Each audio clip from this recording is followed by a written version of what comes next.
Hello, and welcome to IRI Growth Insights, featuring IRI thought leaders, industry partners, and guests.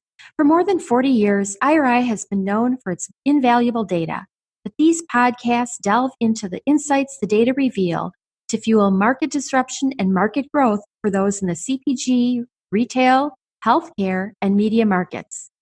I'm your host, Joan Driggs, coming to you from IRI's corporate headquarters in Chicago.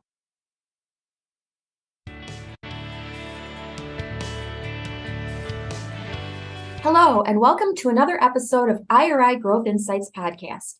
Today is, for me, a rather special topic on sustainability.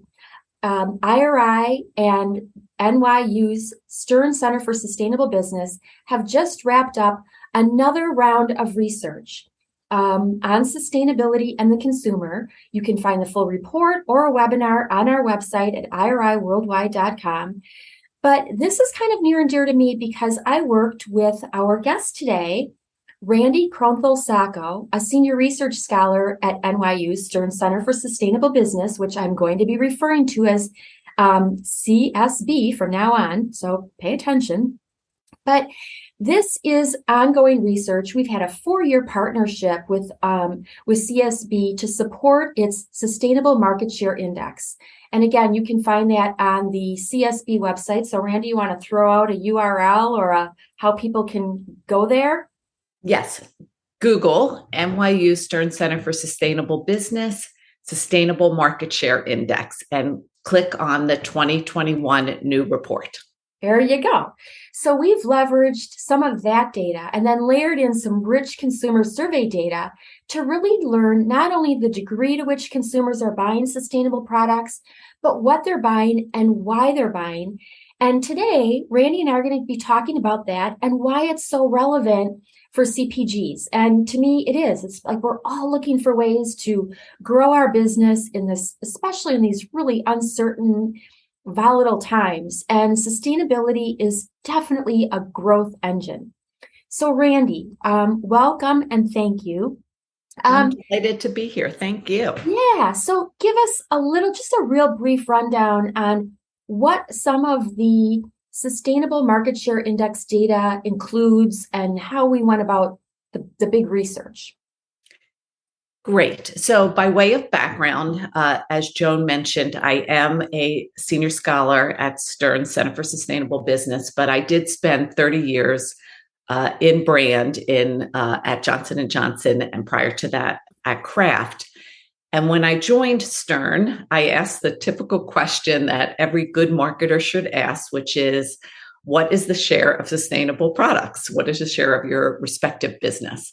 And what I found is there really was no data reporting broadly what the share of sustainable products were and how they grew.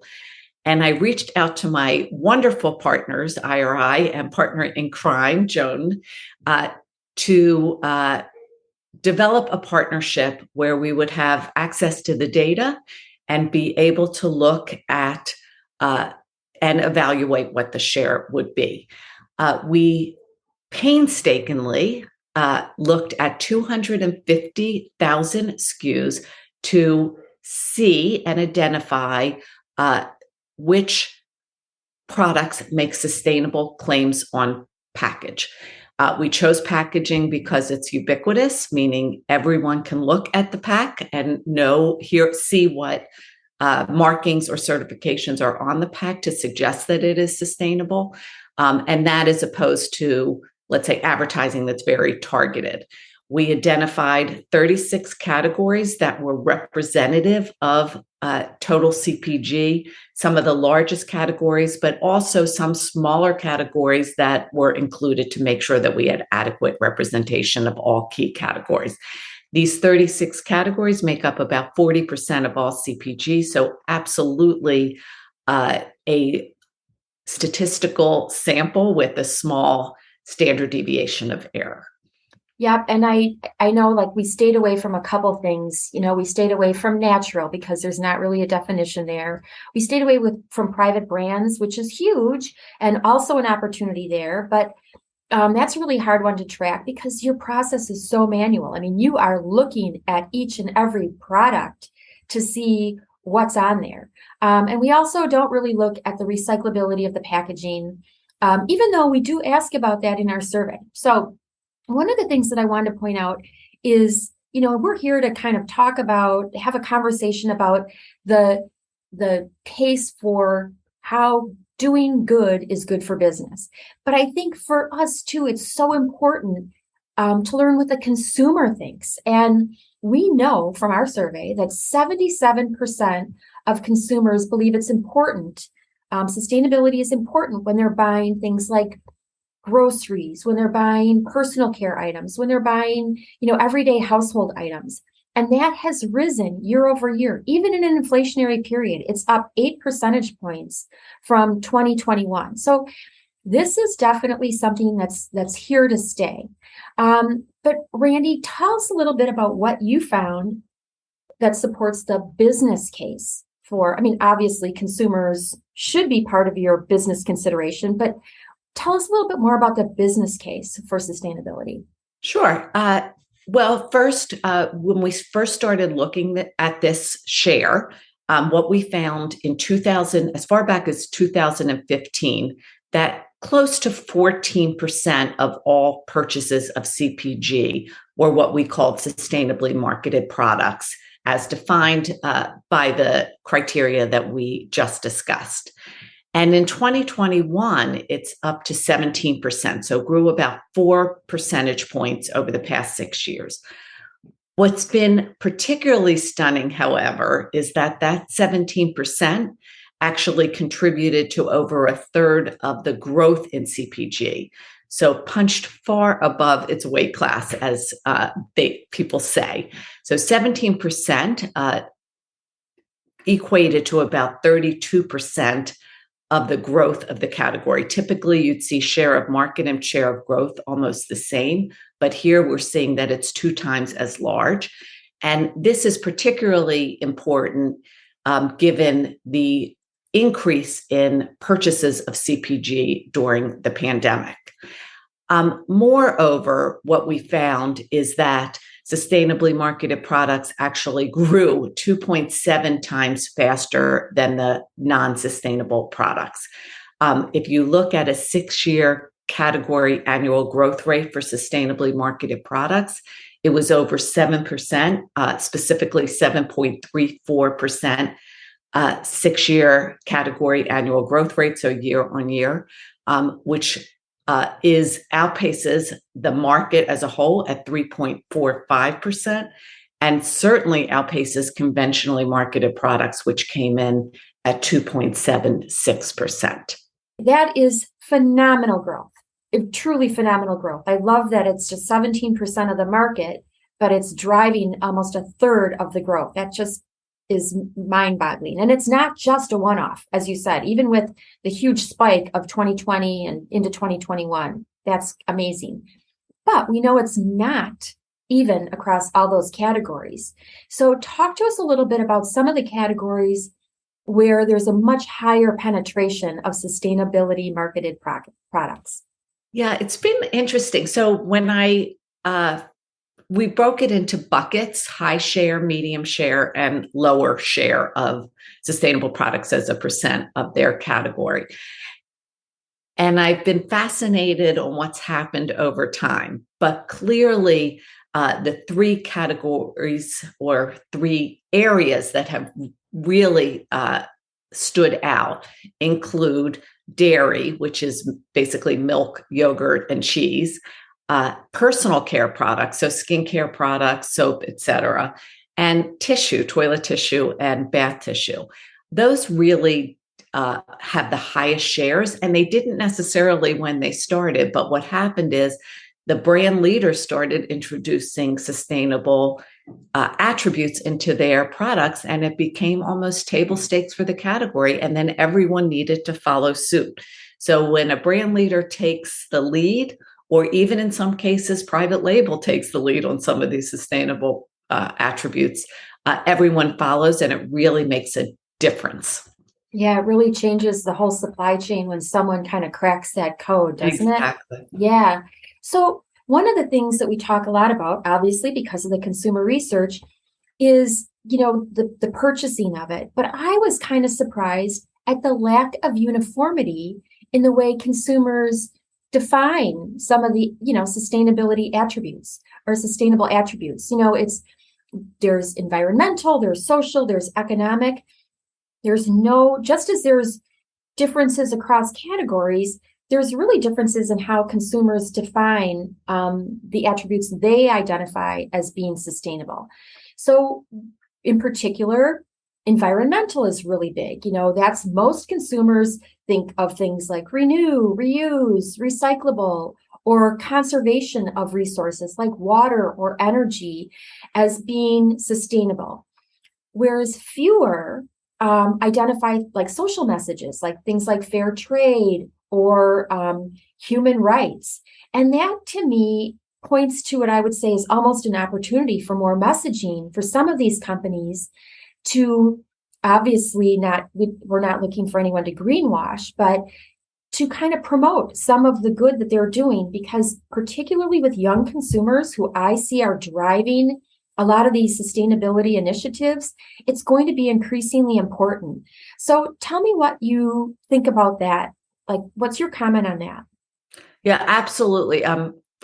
I find that incredibly interesting. It is clear from a variety of data sources that support this IRI survey that consumers do believe environmental is most connected with sustainability, which is encouraging because the planet may be in peril. But in addition, I just want to reiterate your comment around younger users, which we will absolutely be discussing later, I assume. But they're conscious consumers. They definitely want to be doing the right thing, and they're the future consumer. So it is something to take note. Yep. And for our purposes within the survey, we really were looking at millennials and Gen Z. Millennials who tap out at age 41 are far more likely to be ahead of a household than Gen Z. But the two groups really follow similar purchase patterns, similar behaviors, similar, to your point, consciousness. So, yep, we're going to definitely get there. Another thing that your sustainable market share index really points to is the premium that people are willing to pay for a lot of sustainable products. So can you talk to us a little bit about that? Yeah, what's interesting is that that consumers expect sustainable products to be more premium. So the survey data does support that consumers believe sustainable products are more premium than conventionally marketed products. And the premiums have range anywhere from 8% to 130% over their respective categories. So big increases, but it does vary a lot by category. Yeah, and I would even say, I just want to give a caveat for that 136%, which is for carbonated soft drinks. That's kind of an outlier to me, only because there's not a lot of competition there. So it is, it happens in carbonated beverage to have a very small share. I do wonder if some work that we'll be releasing in the next year or so, whether if the gap was lower, if the share would increase. And it's something we have interest in understanding. Yep. And I think that let's talk a little bit about that ease of, buying some of these products, because you have already mentioned the growth from, say, 2015 in that, how much faster sustainability marketed products are growing compared to their conventional counterparts. And part of that is because there's just more products to choose from. Maybe not in carbonated soft drinks, but in some other categories. And consumers see that. 40% of consumers are saying, yeah, there's more out there. So let's talk a little bit about the ease of purchase for some of these, because it's different both in store and online. I think it's even easier online, isn't it? We took a look at whether sustainably marketed products for individual categories perform better online versus in-store. We hypothesized that they would because the demographics of sustainably marketed products, meaning the younger users, as you point out, are tend to be shop more online than an older user, that they're more tech savvy.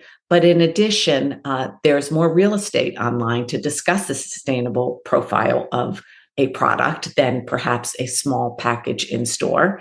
And the retailers are coming into the mix to communicate the better, more sustainable purchaser. Amazon just launched their Climate Pledge Friendly certification to move consumers to more sustainable products. You have Sephora with its Clean Beauty certification, and Walmart and Target have come in as well. And in fact, the data bears that out. Sustainably marketed products do perform better online than in store. With coffee being an interesting example, coffee has a 13 percentage point higher share online than it does in store. And that's off a pretty high base. And that's one of those products that's pretty easy to, get a subscription for. So that makes a lot of sense. I do think I just want to dig in a little bit more because some of the survey work that we did found that online purchase could be a lot easier. That obviously, as you mentioned, younger consumers, about 22% of millennials say that finding sustainable products online is easy, typically easy.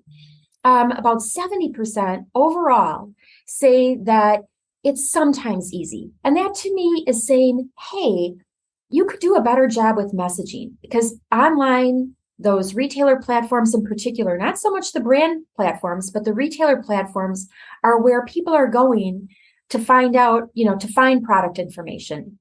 And we definitely have consumers telling us, here's what I want to learn, particularly online. I want to find out more about the ingredients, like what is and isn't in a product. I want to know the origin. Where are these products from? And again, for online, I want to know, how are you going to send them to me? What does that packaging look like? Is it recyclable? Is it biodegradable? What does that look like? So I think that, to your point, it's great that so many categories are doing well online, but I think it's another messaging opportunity. I couldn't agree more. Absolutely. So one of the things that we're seeing as well is around innovation. And of course, I do our new product pace setters every year. So I'm thrilled to see that both overall from your work at CSB, that there are more new products with sustainability marketed attributes. But then we're also seeing it in new product pace setters. I mean, it's made a huge leap from about 10% of all pace setters, which are just the top 100 food and the top 100 non-food products in sales, from like a couple years ago to 28% now. So people are out there seeing this stuff, right? Yeah, absolutely. This has been fascinating for us. We took a look at new product launches from 2017 to 2021, and new product launches could be anything from a new product to a new variant. The reason we wanted to look at that is that we wanted to understand whether sustainability was being built into the new product pipeline and innovation in a way that perhaps is not happening with an existing product. And we were so delighted to see that every year, the number of new products that include sustainable benefits has increased. And in 2021, almost 1 out of every 2 new products included some sort of sustainability communication. So even if a manufacturer isn't reformulating their conventional products or their legacy products that have been out for a long time, they're certainly taking note of the trends in sustainability and building it into early stages of their new product development. And that's not to say that legacy products aren't being reformulated. They are, but the new product piece is just so stunning.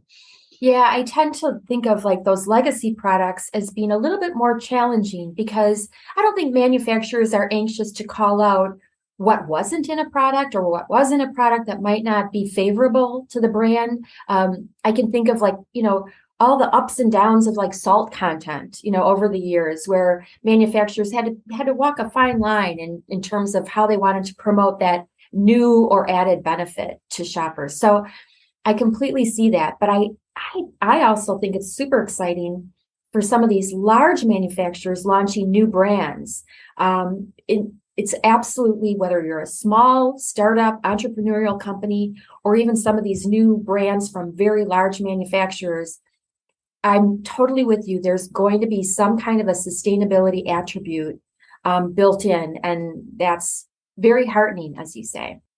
I would love the legacy brands to communicate their changes in ingredients that are more sustainable, so that consumers are aware that these companies and brands are making leaps. As we discussed, the future consumer cares, so it is important to at least, even in the profile of the product that they communicate online, to communicate some of these changes, because if not, these brands will become obsolete over time. Well, it's interesting because consumers are not just looking at the products, they're looking at who's behind the products or what company is behind the products. And I think that ESG, that overall environmental, social, and governance, right? Did I get that right? Yes. That is more important. So as these big companies refine their commitment to ESG, that should be part of their marketing message. And I think that goes back to some of that, more of the social or governance messaging that might not resonate as much with consumers right now, but is growing in importance. And it's a great message. So, Randi, as we wrap up, let's talk about some of the opportunities for brands and companies and retailers to experience more growth with sustainable products or offerings. So what are some of the categories that you see that are ripe for innovation? Well, what's been interesting is that when you look across the three buckets that we had identified earlier, the ones that have high share, the ones that have medium share, and ones that have low share of sustainable products as a percent of their category, they've moved over time and always to the right. So some have jumped these different buckets. And the ones that have jumped, either, as we discussed earlier, have the market leader or an important player adopting sustainable benefits, and then everyone needs to follow. But also, what's been an incentive is that there's been transformation in some of these categories, so that it's sort of upended some of these sleepy categories. And so they've jumped these buckets because some new brand has come in and said, hey, I see an opportunity here. And we've seen that in toothpaste. We've seen that in diapers a bit. We've seen that in sanitary protection. So there is an opportunity for transformation around sustainability in some of these categories. There's also, as we discussed, an opportunity to communicate supply chain. I'm always surprised to see chocolate in the bottom category. And that's because actually there's pretty sustainable cocoa supply chains. But I think the real estate on the package is so small that it's difficult to communicate. An opportunity, though, for marketers to do that and let consumers know that you're doing the right thing. The other thing that's come up recently is around carbon labeling. In 2019, when we first started to even see an inkling of carbon labeling on pack, it was kind of negligible. And then in 2020, it rose to just under $2 billion, $1.7 billion in CPG. And then in 2021, we saw that double again to $3.4 billion. So big opportunity, and an emerging area is carbon labeling, anywhere from talking about your product being made with 100% renewable energy to carbon neutral or negative, and big opportunity there. The other area that's coming up that I hear about, but still I think manufacturers are trying to figure out how to communicated to consumers is around regenerative agriculture. So one of the things that I think is interesting here is that another opportunity is some of the third-party certification. These are companies that can validate the work that your company is doing, but at the same time, they can help with some of that messaging, maybe around carbon or even regenerative. They can help frame some of the messaging so that it is clear to consumers, because you're right, there's some fuzziness out there. Yeah, I think that there is a skepticism around some of the claims being made, and there's a concern about greenwashing, but there's an equal concern around, in my opinion, green hushing, which we've kind of discussed, manufacturers being reluctant to talk about their change for a variety of reasons. Third-party certifications is an easy way to communicate that the claims that are being made are accurate, not false and misleading. I have more confidence that claims that are made on pack are accurate, and that's because if they are inaccurate, there are a lot of guardrails, including your competitors, who will say these claims are false and misleading and take legal action. And some of the legal action judgments, if they are false and misleading, can be really hefty, anywhere from removing all your having you destroy all your packaging material to having you remove your finished goods from retail. So pretty significant. Yeah, no third party sort of gets around that. No company wants to go down that path. Excellent. So Randi, always a joy to speak with you. And even though I've worked on this research with you for a couple of years now, I continue to learn more. So thank you so much. Thank you, Joan. And I just think IRI and now MPD is such a wonderful organization and just been a pleasure for partnership. So thank you. Yep. More fun to come. We'll keep building on it every year. So thanks again. Thank you for listening. Please become a subscriber and let us know what you want to learn more about. We'll serve it up in a future IRI Growth Insights episode. Look for us wherever you get your podcasts and be sure to review IRI Growth Insight. Also, visit us on the web at iriworldwide.com and connect with us on Twitter, Facebook, and LinkedIn.